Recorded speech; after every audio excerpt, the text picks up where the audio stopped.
তারপরে নুনিয়া পিঠা, তারপরে হচ্ছে হলো নারিকেল পুরি, তাল বড়া। এটা হচ্ছে বিভিন্ন নাম, বিভিন্নজন বিভিন্ন নাম বলে, কেউ মেরা পিঠা বলে, কেউ ছাইয়া পিঠা বলে, কেউ আবার কুকুর ঢেলা বলে। এটা হচ্ছে সেমাই পিঠা, এটা হচ্ছে হলো ডিম পিঠা, এটা হচ্ছে নুনিয়া পিঠা। এখানে 17টা পিঠার আইটেম আছে, বাইরে দুটো আছে, এখন 19-20টা। আজকে বন্ধু 70 জন। শুনলাম যে ফুলবাড়িতে এরকম সুন্দর একটা প্রোগ্রাম হচ্ছে, আমি দিনাজপুর থেকে মানে চলে আসলাম, থাকতে পারলাম না, এসে খুব ভালো লাগছে। 92 বেস প্রতি বছর, সামনের বছর করলাম, খুব ভালো লাগছে। আমাদের মধ্যে আমরা যেন এই উৎসব প্রতি বছর, আমাদের এই পিঠা উৎসবটা হচ্ছে বাংলার ঐতিহ্য, এই ঐতিহ্যকে স্মরণ করে এটা আমাদের দ্বিতীয় পিঠা উৎসব। আশা করি আমরা পরবর্তীতেও এটা চালিয়ে যাব এবং এটা এই ঐতিহ্য সবাই যেন ধারণ করতে পারে, এই আশাবাদ ব্যক্ত করছি। আর আমার আম্মুর স্কুলের পিঠা উৎসব, এখানে এসে অনেক ভালো লাগছে, সবার সাথে কথা বলতে। বাঙালির যে উৎসব মুখর পরিবেশ ছিল, একসময় আমাদের পৌষ পার্বণ বলে আমাদের একটা কথা ছিল।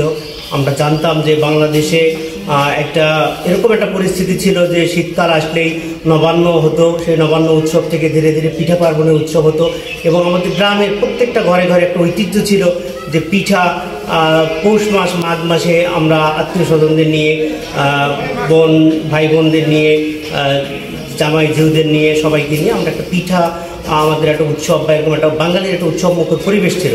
সেই ঐতিহ্যটা এখন প্রায় হারিয়ে যাচ্ছে এরকম আমরা মনে করছি। ঠিক সেই দিকটা চিন্তা করেই আমরা 92-এর বন্ধুরা একত্রিত হয়ে আমরা গত বছর 24 সালে আমরা প্রথম পিঠা উৎসব উদযাপন করি এবং সেই পিঠা উৎসবের দ্বিতীয় বছর এইবার আমরা সেই উৎসবটি পালন করছি। ভালো আমাদের এটা দ্বিতীয় পিঠা উৎসব। আশা করি প্রতিবারে আমরা 92 ব্যাচ ফুলবাড়ি উপজেলা আমরা প্রতিবারে করব, এই আশা ব্যক্ত রাখে সকলকে ধন্যবাদ।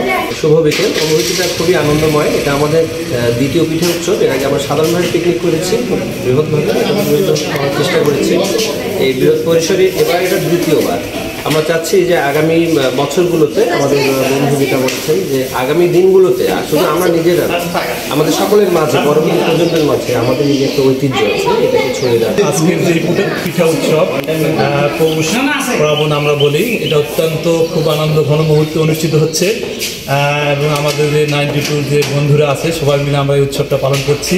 এটা আমাদের প্রতি বছর ইনশাল্লাহ আমরা এটা করব, আমরা যদি সবাই সুস্থ থাকি, ভালো থাকি এবং সকল বন্ধু 92 বন্ধুদেরকে আমরা শুভেচ্ছা জানাচ্ছি। পিঠা উৎসবে সবাইকে জানাই আন্তরিক শুভেচ্ছা ও অভিনন্দন।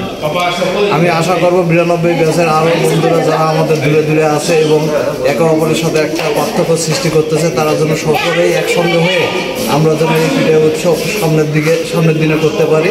সবাইকে এই আহ্বান রেখে আমি আমার বক্তব্য শেষ করছি। প্রতি বছরের ন্যায় এবারও পিঠা উৎসবের আয়োজন করেছি। এই পিঠা উৎসবের আয়োজনের মধ্য দিয়ে আমাদের বন্ধু এবং বান্ধবীদের একত্রিত মিলন মেলার একটা আয়োজন করা হয়েছে এবং সকলের সঙ্গে সকলে আমরা যেন আরও আন্তরিকতা গভীর হয়ে যায়, এটাই আমাদের প্রত্যাশা।